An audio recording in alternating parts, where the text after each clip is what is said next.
he's obviously had a little bit of time to practice and probably has not perhaps had a full benefit of this. Let's take a closer look at the Tevez swing. Obviously, he's pretty warmed up from playing soccer, so we've I think give a good example of his action. So not a bad grip. It's obviously more difficult when you're not holding the club. It looks as though the angles of the wrist there are set a little wrong. But I think what David is referring to is pretty good wind up.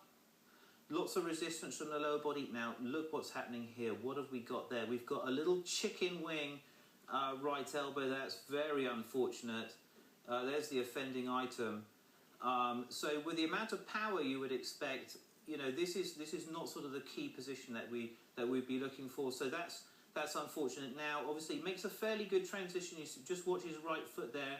Unloads nicely, but arms a little bit late. And honestly, if you've just scored a hat-trick, I'm not sure that that's the sort of... It's just not sort of masculine enough, really, that finish. Too much elbow separation there.